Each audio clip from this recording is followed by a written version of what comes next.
देखिए, निश्चित रूप से जो कानून को नहीं मानेगा, जो भारतीय संविधान को नहीं मानेगा, जो श्रद्धेय बाबा भीमराव अंबेडकर के बनाए गए सिद्धांत को नहीं मानेगा, वैसे लोगों को तो जेल ही जाना चाहिए।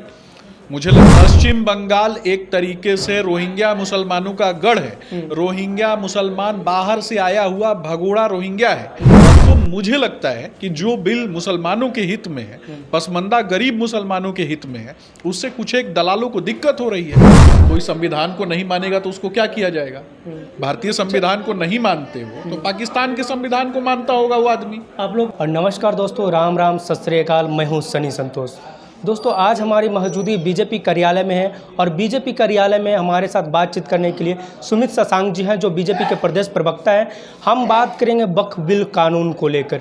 वक्फ बिल कानून को लेकर आए दिन अभी पश्चिम बंगाल में विरोध प्रदर्शन हो रहा है, हिंसा भड़क गई है और हमारे जो डिप्टी सीएम बिहार के हैं वो बोल रहे हैं कि जो इस कानून को नहीं मानेगा वो पाकिस्तान चले जाए या उनको हम डिटेन करके गिरफ्तार करके जेल भेज देंगे।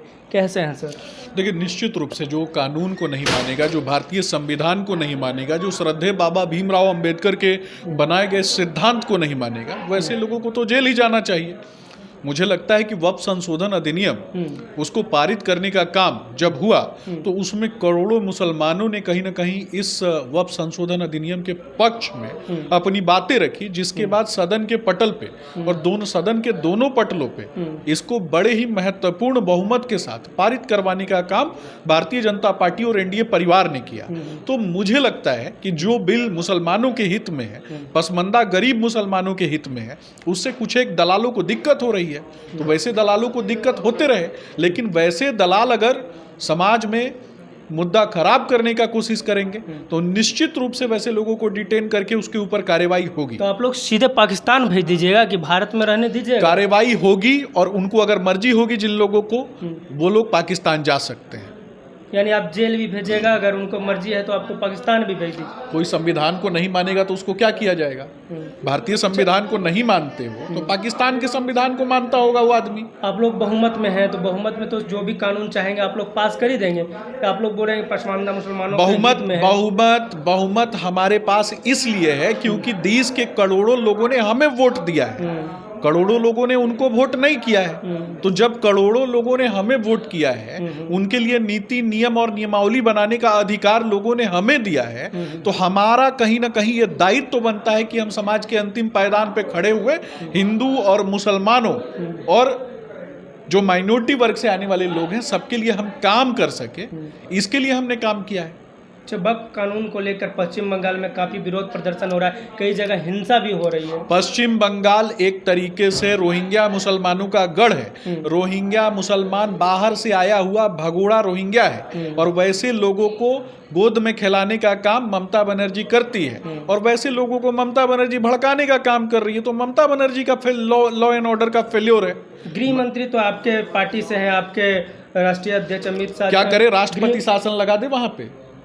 आप बताइए हमें, आपसे पूछता का मतलब वही मैं पूछ रहा हूँ। उनका काम नहीं है? हाँ बिल्कुल है, काहे नहीं। स्टेट लॉ एंड ऑर्डर किसका काम है? वहाँ का जो सीएम रहते हैं वहाँ का सीएम का काम है। अगर वो सीएम अच्छे से नहीं काम कर रहा है तो हम तो बोल ही सकते हैं। अब आपके कहने पे अगर हम राष्ट्रपति शासन लगा देते हैं तो कल तो आप ही आके कहिएगा कि हमने संविधान का उल्लंघन कर दिया। इस पर आप क्या हमारा बचाव करेंगे? बिल्कुल, काहे नहीं करेंगे। तो धन्यवाद, करेंगे तो।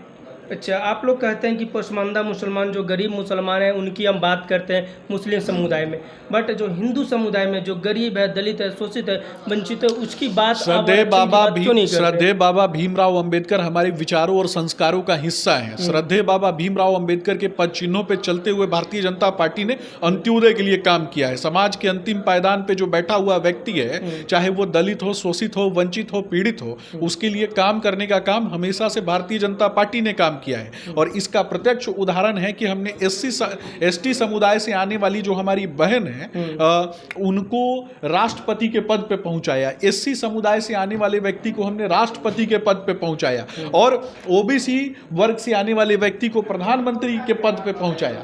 तो मुझे लगता है कि इससे ज्यादा अंत्योदय की कहानी और कहाँ हो सकती है। ऐसा तो कहा जाता है कि ये जानबूझ के पद देते हैं और ओबीसी एससी एसटी को और उनके ही समाज को लोगों का शोषण करते हैं। ऐसा कौन कहता है? ऐसा विपक्ष के लोग कहते हैं। विपक्ष कौन कौन है? जिस परिवार में 25 साल 30 साल तक राष्ट्रीय अध्यक्ष बदला ही नहीं जाता है, एक ही व्यक्ति का बेटा जो है वो राज करता है और हमेशा दलितों को और शोषितों को कहीं ना कहीं अपने सामने खड़ा करा के रखने का काम करता है, कुर्सी नहीं देता है। लालू जी का एक फोटो दिखा दीजिए ना जिसमें लोग अभी बैठे हुए दिखाई देते हो। यहाँ तक कि उनके पास नहीं जाने दिया जाता है लोगों को कि उनको इन्फेक्शन हो जाएगा, वो बीमार है। तो मैं पूछना चाहता हूँ, बीमार है तो मंच पे जाते क्यों हैं? नौटंकी भी करना है और ऊपर से वोट का मलाई भी खाना है। क्या लग रहा है लालू यादव के पास दलितों को क्यों नहीं जाने दिया जाता है? देखिए, मुझे लगता है कि ये तो उन लोगों की सोची समझी मानसिकता है। उन लोगों की सोची समझी मानसिकता है कि लोगों को अपमानित करने का। तो मुझे लगता है कि उन लोगों ने समाज को ठगने का काम किया है। अच्छा, आप लोग वक्फ जैसे कानून लाते हैं, सीए लाते हैं, एनआरसी लाते हैं, तमाम लाते हैं ताकि जो जहाँ तहाँ ये हम इसलिए लाते हैं क्योंकि तो देश का कल्याण इन चीज़ों से होता है। हम इसलिए लाते हैं कि देश का विकास इन चीज़ों से होता है। अब विकास कैसे होता है, इससे ये मुझे लगता है कि आपको भी पढ़ने की आवश्यकता है। मैं पूछ दूंगा 2-3 प्रश्न।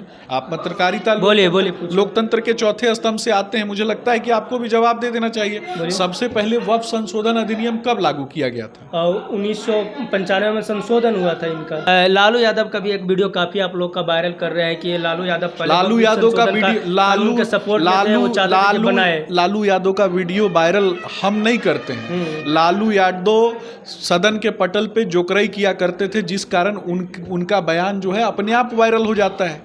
तो लालू यादव जोकर थे? ये आप कह सकते हैं। मैंने कहा कि जोकराई करते थे। जोकराई तो आप ही कह रहे हैं। मैंने कहा जोकराई करते थे। जोकराई करने का मतलब होता है कि मस्खरी किया करते थे। अच्छा, हम उम्मीद करें कि भारतीय जनता पार्टी पूरे देश में यूनिफॉर्म सिविल कोड भी लाएगी।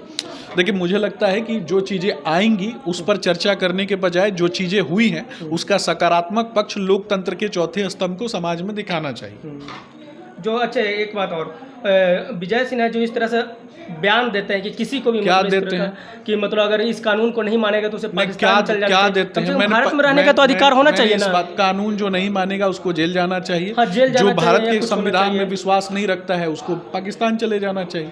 इसमें क्या दिक्कत है? दोस्तों, आपने वीडियो के माध्यम से सुना और देखा जो सुमित शशांक जी हैं, उनको कहना है कि जो हमारा देश का कानून को नहीं मानेगा वो पाकिस्तान का कानून मानता होगा, उनको पाकिस्तान चले जाना चाहिए। और जो हमारा देश का कानून को नहीं मानेगा उनको हम डिटेन करके गिरफ्तार जरूर करेंगे। इनके बातों से कितना सहमत है आप अपने कमेंट बॉक्स में अपनी राय जरूर दें। आप देख रहे थे लाइव लॉन्ग न्यूज। मैं हूँ सनी संतोष। जय हिंद, जय भारत।